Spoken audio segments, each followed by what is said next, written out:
طه رفض الاستسلام وارسل لقيادته في القاهره، قال لهم تبعتوا لي كتيبتين من الاخوان المسلمين. شوف بقى لما اشترط، لانهم اعظم ناس في حرب عصابات، وكان في الوقت ده كل حرب العصابات في اسرائيل ضد اليهود هم من الاخوان المسلمين. قال لهم عايز كتيبتين من الاخوان المسلمين، تفضلوا انك تبعتهم لي لفك الحصار. فالخطاب ده وصل لمين؟ وصل اللواء المماوي اللي هو كان قائد حرب فلسطين، اللواء المماوي.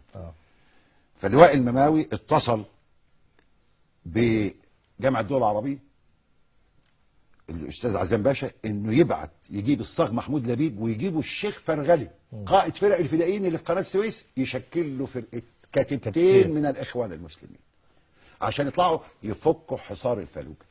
تعرف النقراشي عمل ايه؟ حصار الجيش المصري. حصار الجيش المصري. تعرف النقراشي عمل ايه عشان تبقى عارف سبب قتله؟ منع هذه الفرقة انها تطلع والاسلحة تطلع وعزل النواوي. يعني كان عايز كمان ال 4000 يضيعوا. هذا هو النقراشي باشا، عشان يبقوا فاهمين هم بلد محتلة، رئيس وزراء خائن. البلد كلها بتقاوم الانجليز في داخلها، واليهود داخلين علينا من الشمال وبنقاتل عشان ننقذ فلسطين. شوف حضرتك مع كل الظروف دي يقيل اللواء المماوي ويعين اللواء احمد فؤاد صادق، ومع ذلك ربنا سبحانه وتعالى اكرم الجيش باحمد فؤاد صادق انه طلع هو من الناس العظماء في هذا الجيش. تولى احمد فؤاد صادق. تعرف الاخوان عمل ايه؟ طلب ايه تاني؟ قالوا اقبضوا على محمد فرغلي. اصدر قرار بالقبض على محمد فرغلي في 24 اكتوبر 48. حاجه غريبه جدا. وبعدين ده من اللي طلب ده النقراشي باشا عشان ما يوديش الفرقه على اعتبار ان فرغلي هو المسيطر على المقاومه.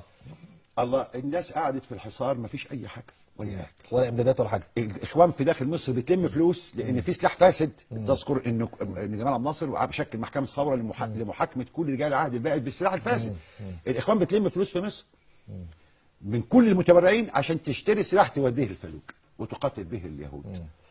فعربيه جيش خارجه، خلي بالك اصل انا بقول لك الحدود قبل عربيه الجيش حملوا كام جمل بقى؟ 53 جمل. اصل دي للتاريخ لازم يعرفوها. الاخوان حملوا 53 جمل بصناديق اسلحه وادويه واطعمه والذخائر الى القوات المصريه للفلوجه، ووصلت الجميع ال 53 جمل وصلت الى الفلوجه في 14 نوفمبر 48. واستقبلها الضباط والجنود المصريين بالفرح والترحاب، واثنى جمال عبد الناصر على الاخوان الذين قاموا بهذه العمليه، وطالب اللواء صادق الاداره العليا للجيش، ده منشور الجيش، بتكريم الاخوان الذين قاموا بهذه العمليه. ده كان يوم كام حضرتك؟ 14. جن جنون محمود فهمي النقراشي. جم يوم 15 والاخوان بتلم برضه السلاح عشان تعمل فرقه ثانيه. راح قابض على العربيه فيها الاستاذ الفاضل اللي هو مصطفى مشهور اللي كان اصبح مرشد الاخوان وكان لسه شاب في وراح قبض عليه بالسلاح اللي موجود. قال ايه؟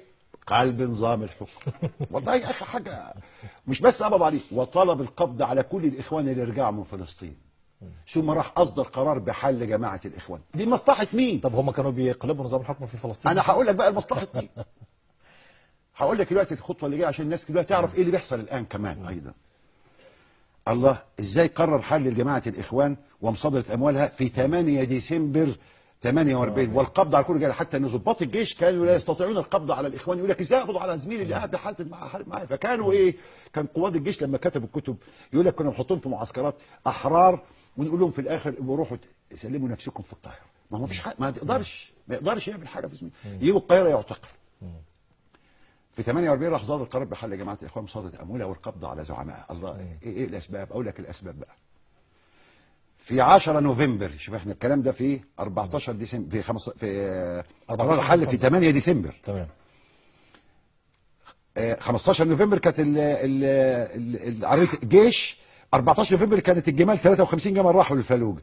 في 10 نوفمبر 48 اجتمع، انا اسف اجتمع في فايد. ايوه، في 10 نوفمبر 48 اجتمع كل من السفير البريطاني، خلي بال حضرتك، والسفير الفرنسي والقائم بالأعمال الأمريكي في فايد، وقرروا اتخاذ الإجراءات اللازمة بواسطة السفارة البريطانية لحل جمعية الإخوان المسلمين، وذلك بناء، اقرأ بقى، اسمع وخلي الشباب يسمع، بناء على الشكوى المقدمة من اليهود المصريين بتاريخ 9 يوليو 48 بشأن تعرض ممتلكاتهم بالقاهرة للاعتداءات. من يعني الإخوان. بالظبط. انا بقول عشان اللي بعض الاقباط اللي غير فاهمين واللي هم برضو لا يمثلوا اطلاقا المسيحيين في مصر، تمام. اللي راحوا السفاره بقياده واحد جاي من اقباط المهجر، أقباط المهجر. عشان يقولوا الحقونا من اعتداءات علينا وتدخلوا. نفس الوضع كأن التاريخ يعيد نفسه. يا فندم، هو بيعيد نفسه على طول. وما أشبه اليوم بالبارحة. هو اصله اللي بيخطط في 54 هو اللي بيخطط وعلم الجيل اللي بعديه وعلم الجيل اللي بعديه. يعني وزير الداخليه اللي خطط المؤامره دي كلها، يعني احد الضباط بيقول لك اللي قام على المؤامره دي محمد نجيب، بيقول اللي قام على المؤامره دي ضابط مباحث امن دوله لواء، كوفئ بعد ذلك على منصب وزاره الداخليه. صحيح. ده شوف بقى بيعلم كام جيل. يعني لا تؤاخذني انا ما اتهمش اللواء فؤاد علام بشيء، لان انا راجل بعيد عن البعد، لكن انا بتكلم يعني كانت كل كلام الاخوان اللي بتحبسوا انه قاسي جدا. واحد فؤاد علام كان في وقت 54 لسه ضابط مظبوط صغير، فبيتعلم. فشوف بقى ده لما يمسك الجيل بتاع اللي بعد كده في عبد السادات، ثم يمسك بعديه الاجيال اللي في مبارك، ما هي بتعلم بعض كلها. صحيح. طيب كده هكمل لحضرتك موضوع النقراشي، مش عايزين نخرج منه ما خلاص. النقراشي لما عمل الموضوع ده تقرر قتل النقراشي للخيانة العظمى، وأفتى بذلك الأستاذ الفاضل الكاتب طبعا انتوا عارفينه كلكم، يعني الشيخ سيد سابق، اللي ما فيش كتاب في مصر، في بيت في مصر يخلو من كتابه، من كتاب سيد سابق طبعا، لأنه فعلا فقيه. منع الدفاع عن الجيش في الفلوج المحاصر في الفلوج. ما دي بعدها ليه؟ وأبط على كل الفدائيين الذين يقاتلون اليهود. أليست خيانة عظمى؟ خيانة عظمى طبعا، واحنا في دولة محتلة وايه واقلية. شوف ما هو الملك عشان يجيبه ليه الملك؟ وضد الغالبية ليه؟ عمره على فكرة حزب الوفد، وانا بقولها دلوقتي، عمره ما خد اجراء في الغالبية العظمى حسب ما انا قرأت ضد الاخوان ابدا.